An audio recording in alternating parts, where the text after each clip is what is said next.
নমস্কার বন্ধুরা, আমি মানু আপনাদেরকে অনেক অনেক স্বাগত, শুভেচ্ছা ও ভালোবাসা জানাচ্ছি আমাদের এই ছোট্ট ইউটিউব চ্যানেল মানু পাত্র হতে। বন্ধুরা, শুভেন্দু অধিকারীকে ফাঁসানোর জন্য বিরোধী দল ও রাজ্যের পুলিশ যেভাবে পানের পাতাটা সাজিয়েছিল, যখনই দু ফোঁটা চুন পানের পাতার মধ্যে পড়ল সমস্ত রং বেরিয়ে এলো। শুভেন্দু অধিকারীর বিরুদ্ধে টোটাল 20টি মামলা দায়ের করা হয়েছিল, কিন্তু যখনই আদালতে বিচার হলো, বিচারপতি সাফ সাফ জানিয়ে দিচ্ছে 20টি মামলার মধ্যে 15টি মামলা ভুয়ো। যে বাকি 5টি মামলা রয়েছে, একটি হলো মানিকডাঙ্গায় আর একটি হলো নন্দীগ্রাম, বাকি 3টি আমার জানা নেই। তবে 5টি মামলার দায়িত্ব পুরোপুরি রাজ্য পুলিশের উপর ছেড়ে দেয়নি, কারণ এইখানে বিচারপতি সেও ভাবছে যে 5টি মামলার যদি দায়িত্ব পুরোপুরি পুলিশের উপর ছেড়ে দেওয়া হয়, একদম ঘেটে ঘ করে দিবে এই কেস। সেই জন্য কি করলো বিচারপতি, সিবিআইকে এই কেসের দায়িত্ব দিল পুলিশের সঙ্গে, মানে পুলিশ তো থাকবে, তার সঙ্গে সিবিআইও থাকবে। এইটাই হচ্ছে এই কেসের সব থেকে বড় টুইস্ট। তবে বন্ধুরা, শুভেন্দু অধিকারীকে নিয়ে অনেকেই বিরোধী দলীয় নেতা ভেবেছিল এই বুঝি শুভেন্দু অধিকারী গেল। শুভেন্দু অধিকারী যেই জেলে যাবে, গোটা পশ্চিমবঙ্গ সবুজ আবির আর ফিস্টে মাতি দেব। কিন্তু তাদের এই আশা নিরাশায় রয়ে গেল, কোনোভাবেই সফল হলো না। তবে বন্ধুরা, এই বিষয়ে অনেক কিছু তথ্য আছে, সেই তথ্যগুলি আমি আপনাদেরকে দেখাবো, কারণ তথ্যগুলো না দেখালে আপনারা হয়তো বিশ্বাস করবেন না। তাই বিষয়ে বিশ্বনাথ বাবু কি বলেছেন সেইটা আপনারা ফার্স্ট শুনুন। শুধুমাত্র শুভেন্দু অধিকারী কে গলা টেপার জন্য রাজ্যের পুলিশ এই মামলাগুলো করেছিল, শুধুমাত্র মুখ বন্ধ করবার জন্য এই মামলাগুলো করেছিল। স্বরাষ্ট্রমন্ত্রী হিসেবে মমতা বন্দ্যোপাধ্যায় পদত্যাগ করা উচিত। 15টা ভুয়ো মামলা আপনি দিয়েছিলেন, যে ভুয়ো মামলাগুলো আজকে কলকাতা হাইকোর্ট খারিজ করে দিয়েছে চূড়ান্ত রায়। জরুরি ছিল এই ধরনের রায় দেওয়া, যে না হলে রাজ্য সরকার সেই সময় গলা টিপে মেরেই ফেলেছিল শুভেন্দু অধিকারীকে, বিরোধী দলের নেতাকে। যে সবচেয়ে সরব যে সেটা শুভেন্দু অধিকারী। শুভেন্দু অধিকারীকে যদি আমি জেলের ভেতরে ঢুকিয়ে দিতে পারি, তাহলে একদম ফাঁকা মাঠ, 26-এর নির্বাচনে ফাঁকা মাঠে আমি গোল দিব, গোলের পর গোল দিব। 15টা মামলা পুলিশ কেন করেছিল, এই প্রশ্নটা আমাদের কাছে অনেক বেশি ইম্পর্টেন্ট। বিরোধী পরিসর রক্ষা করবেন এই প্রতিশ্রুতি দিয়ে মমতা বন্দ্যোপাধ্যায় ক্ষমতায় আসার পরে বিরোধী দলের গলা টিকে মেরেছে। অর্থাৎ 15টা ভুয়ো মামলা বাতিল করা, এবং যে মামলাগুলো আপনি সিট গঠন করেছেন কেন্দ্রীয় বাহিনীকে, কেন্দ্রীয় সংস্থাকে সঙ্গে রেখে, সিবিআই কে সঙ্গে রেখে, এই রায়টাই প্রমাণ করে যে শুভেন্দু অধিকারীর রক্ষা কবচ কেন দরকার। যে রক্ষা কবচটা ছিল, আমি মনে করি সেই রক্ষা কবচটা এখনো জারি রাখা দরকার। পশ্চিমবাংলার গণতন্ত্রের সাথে, পশ্চিমবাংলার বিরোধী পরিসরের রাজনীতির সাথে মমতা বন্দ্যোপাধ্যায় যে সুখের রাজনীতি করেছেন, তার দলের নেতারা আজকে যারা নেতা মন্ত্রী হয়ে আছেন, তার মন্ত্রিসভায় বড় বড় কথা বলছেন। কল্যাণ বন্দ্যোপাধ্যায় থেকে শুরু করে আমি সবার নাম বলছি। কয়টা মামলা খেয়েছেন আপনারা? বাবা মামলে কয়টা মামলা খেয়েছেন? কতবার অত্যাচারিত হয়েছেন? কতবার হাইকোর্টে বা আদালতে দৌড়তে হয়েছে? বন্ধুরা, বিশ্বনাথ বাবু কি বললো আপনারা শুনলেন। তিনি যে বললো কথাগুলি 100% ঠিক কথা। যখন এই যে রানিং বিরোধী দল আসে পশ্চিমবঙ্গে, তার আগে ব্রাহ্মণের আমলে যে সমস্ত নেতারা ছিল, একবার খুঁটিয়ে দেখবেন, তারা কিন্তু কোনো অংশে কেস কিন্তু কম খায়নি। বলতে গেলে এই শুভেন্দু অধিকারীর মতোই খেয়েছে। তবে বর্তমানে আমাদের পশ্চিমবঙ্গে এই যে রানিং বিরোধী দল যে কাণ্ড কারখানা চালাচ্ছে, বিশেষ করে এই 26-এ যে ভোটটা আসছে, ভোটটার আগে একদম কড়া পদক্ষেপ নিয়েছে। এই রানিং বিরোধী দলের উপর কেউ যদি সত্যি কথা তুলে ধরে, তার বিরুদ্ধে রিপোর্ট, একদম কি জেলে ঢুকানোর পর্যন্ত থ্রেট দেওয়া হচ্ছে। একের পর এক বাড়িতে নোটিশ আসছে। কিছুদিন আগে একজন বিখ্যাত ইউটিউবার, আপনারা তো সকলেই জানেন, রোজিনা দিদি, কিভাবে হ্যারাসমেন্ট হলো, ওনার স্বামীকে পর্যন্ত থ্রেট দেওয়া হচ্ছিল। এই যে বিরোধী দলের উপর কেউ যদি সত্যি কথা তুলে ধরে, তাকে কিভাবে দবিয়ে রাখা যায় এবং নিচে নামানো যায়, সেটা আপ্রাণ চেষ্টা চালাচ্ছে। কিন্তু আমাদের রাজ্যের মানুষ যারা সত্যের বিরুদ্ধে লড়াই করে যাচ্ছে তাদেরকে কিন্তু এইসব ভয় দেখিয়ে থামাতে পারেনি, তারা কিন্তু লড়াই চালিয়ে যাচ্ছে। আর এই যে শুভেন্দু অধিকারী এইভাবে ফাঁসানো হলো, কি ভাবলো শুভেন্দু অধিকারীকে এইভাবে ফাঁসানোর পর তিনি চুপ থাকবেন বা তাকে কি চুপ করে রাখানো যাবে? কোনো মতেই সেটা সম্ভব নয়।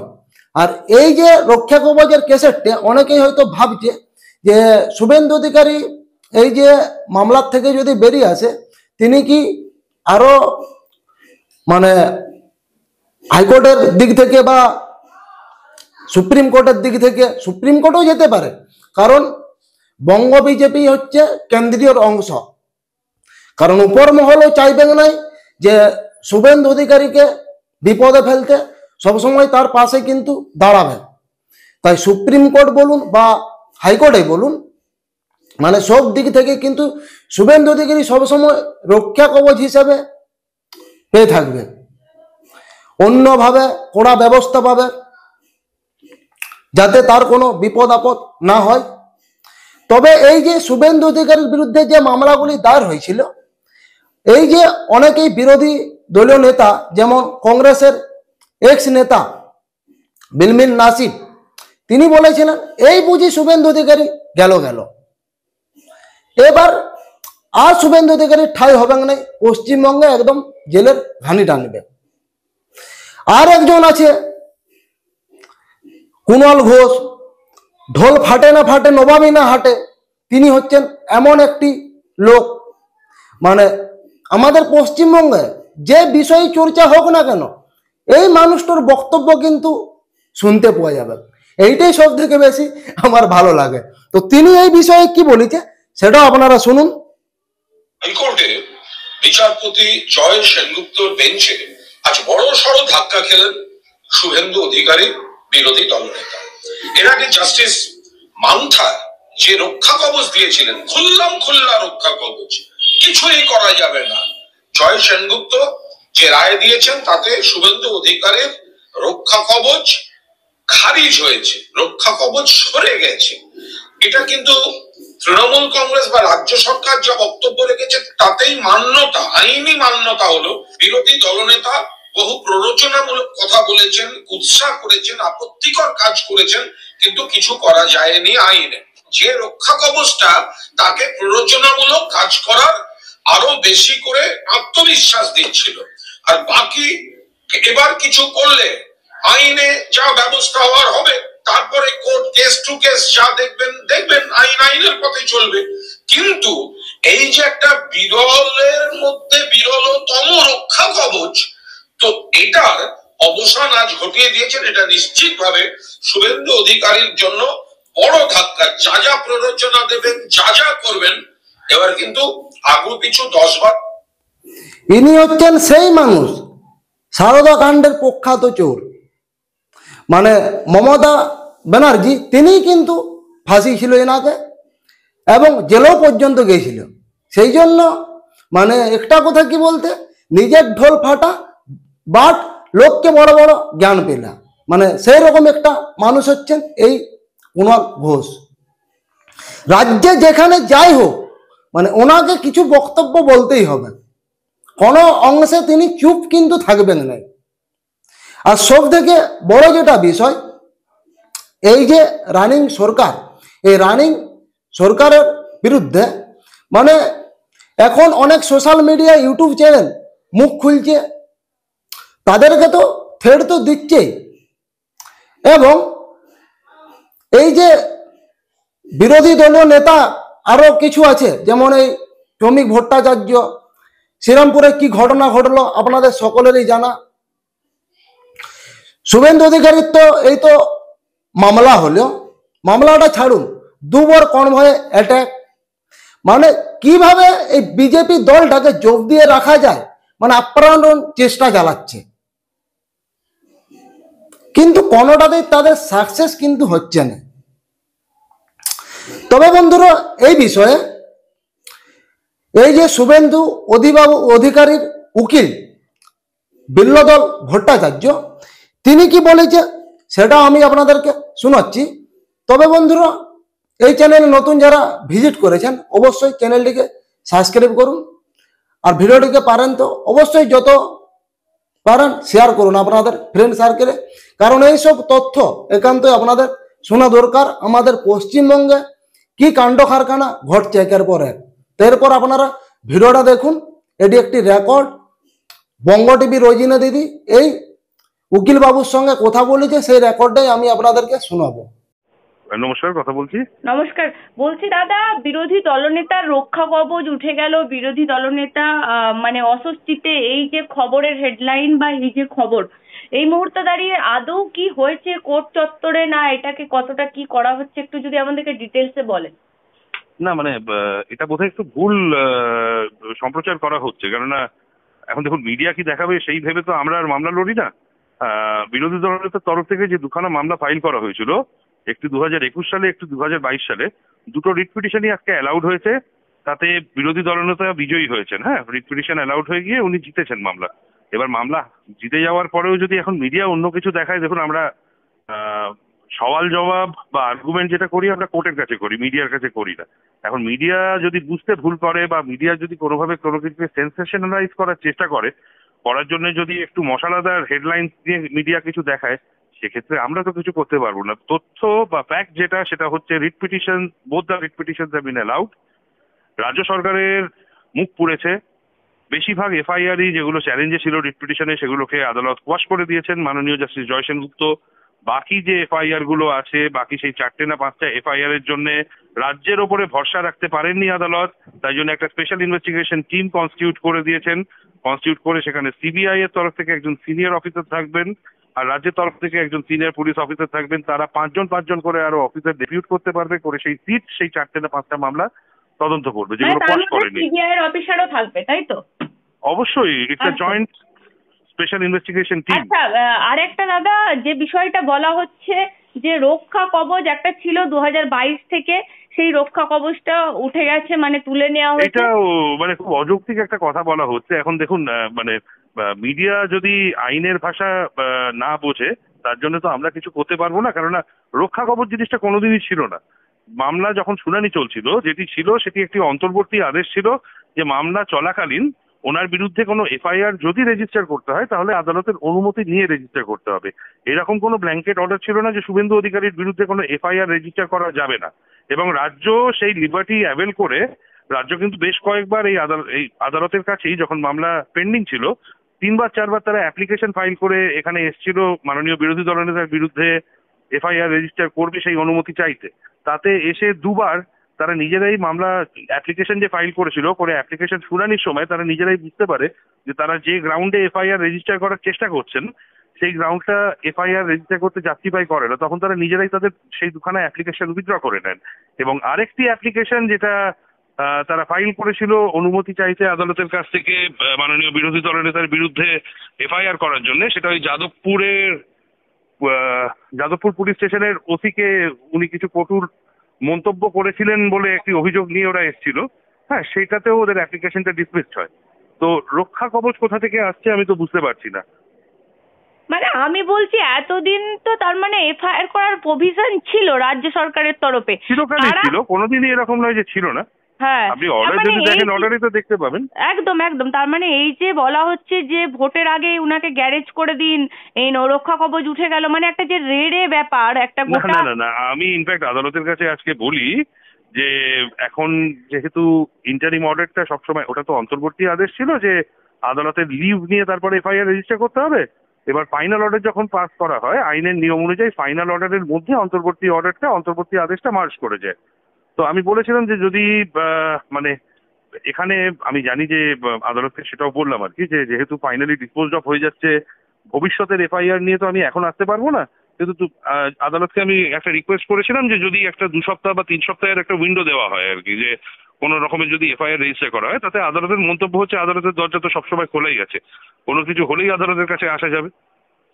এই হচ্ছে ব্যাপার। এবার এই যে একটা যে মানে শাসক দলের মধ্যে একটা খুশির আমেজ, মানে আমি বলছি এটা যেন মনে হচ্ছে 26-এ নির্বাচন জেতার মতো। মানে শুভেন্দু অধিকারীকে কবে জেলে পুরতে পারবো সেই যে একটা চেষ্টা, মানে মনে হচ্ছে যেন কালই ধরে জেলে পুরে দেওয়ার একটা মানে সেই রকমই একটা, নাকি কল্যাণ ব্যানার্জি নাকি সেরকমই বলছেন, যা হয়ে গেল, কুণাল ঘোষেরও সেরকম মন্তব্য। তার মানে আপনি শুভেন্দু অধিকারীর আইনজীবী হিসেবে এইটুকু নিশ্চিত করছেন যে যে লিগ্যাল গ্রাউন্ড থেকে এফআইআর করার ছিল সেটা আগেও করা যেত, এখনো আমি করা যেত। শুধু শুভেন্দু অধিকারীর আইনজীবী হিসেবেই বলছি না, আমি একজন আইনজীবী হিসেবে বলছি। এটা যে কোনো আইনজীবী বা যে কোনো মানুষ যারা কোর্টের অর্ডার পড়বেন বা যারা বুঝবেন আর কি কোর্টের অর্ডার কি আছে, তারা বলবেন যেটা বলছি আমি সেটা ঠিক বলছি। তো এই হচ্ছে ব্যাপার। এটাকে নিয়ে এত হিউ অ্যান্ড ক্রাই আমি তো কখনো দেখিনি আর কি। মানে ওয়ার্ল্ড কাপ জিতলো একটি টিম, হ্যাঁ, কিন্তু একদম ওয়ার্ল্ড কাপ জিতলো বলেই আমি দেখছি, মানে একদম এইটা অনেকটা হচ্ছে সেরকম আর কি। ওই বিশ্বকাপে ইন্ডিয়া ফাইনালে উঠে হেরে যেতে বাংলাদেশ সেলিব্রেট করেছিল, এটা অনেকটা সেরকম আর কি। এখানে শুভেন্দুবাবু জিতে যেতে সেলিব্রেট করতে যারা হারলো তারা। তো না না, কি আমি বলবো আরেকটা বিষয় মনে হচ্ছে যেন তৃণমূল এক্ষুনি সবুজ আবির নিয়ে নামবে, মানে সেই রকমই মনে হচ্ছে, এতটা বিজয় উৎসব চলছে যার দিকে দেখা যাচ্ছে। মানে এইবারে ওদের শুভেন্দু অধিকারীর উপর যে কোনো এফআইআর ওনারা করতে পারে, তার মানে ওনারা যে ভুয়ো এফআইআর করে সেটার দিক থেকে মানে যে না না, কোনো ভুয়ো এফআইআর করে সেটা তো প্রমাণিত হয়েই গেছে। কারণ ভুয়ো এফআইআর করেছে বলেই তো এতগুলো এফআইআর আদালত আজকে কোয়াশ করে দিয়েছে। ইনফ্যাক্ট আপনার মামলা যখন শুনানি হচ্ছিল রাজ্যের তরফ থেকে ইনফ্যাক্ট বলা হয় বেশ কয়েকটি এফআইআর রাজ্যের তরফ থেকে বলা হয় যে এগুলো জাস্টিফায়েবল নয়, এই এফআইআর নিয়ে আমি আরগুই করবো না আমরা। রাজ্যের তরফ থেকেও সেটা আদালতকে বলা হয় যখন মামলা শুনানি মানে চলছিল। 15টা এফআইআর আজকে খারিজ হয়ে গেল, সেইটার একটু কথা নেই। মানে রক্ষা কবচ উঠে গেল, মানে সেটা নিয়ে হয়ে হচ্ছে 15টা এফআইআর ছিল। এটা তো উঠবে কি, আপনাকে তো বলছি কি ছিল। হচ্ছে কোনো এফআইআর রেজিস্টার করতে গেলে আদালতের অনুমতি নিয়ে করতে হবে। ওয়্যার ওয়াজ দ্য রক্ষা কবচ? রক্ষা কবচ একটা খুব মানে কি বলবো, একটা ক্যাচি টার্ম আর কি, যেটা বোধহয় মিডিয়াতে ডেভেলপ করা হয়েছিল। ব্ল্যাঙ্কেট, মানে blanket No, protection. there was no blanket order. There was no blanket order. The order was always that in case of registration, in the event any FIR is decided to be registered against the petitioner, the leave of the honorable court should be taken during pendency of the proceeding. আবার বলছি, during pendency of the proceeding.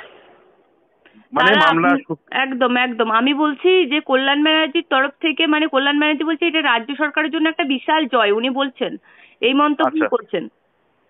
ওটা ওনার personal ব্যাপার। উনি আমার থেকে বয়সে অনেকটা বড়, তো আমি বয়সে বড় যারা মানে জয়টা অ্যাকচুয়ালি কিন্তু শুভেন্দু অধিকারীর দেখতে। না, আমরা ওয়েলকাম করছি অর্ডারটা। আমরা জিতেছি একদিক দিয়ে দেখতে গেলে নয়, পুরোপুরি তাই, কারণ রিট পিটিশন অ্যালাউড হয়েছে। ঠিক।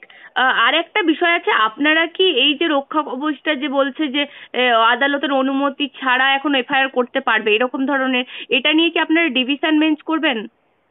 না মানে সেই প্রশ্ন আসছে কোথা থেকে? ওটা আবার বলছি, ওটা অন্তর্বর্তী আদেশ ছিল। অন্তর্বর্তী আদেশটা ফাইনাল অর্ডারে মার্চ করে যায়। আমার রিট পিটিশনে আমার যা প্রেয়ার ছিল সেই প্রেয়ার অ্যালাউড হয়ে গেছে। তো তারপরে আর মানে গ্রিভান্সের জায়গা কোথায়? ঠিক।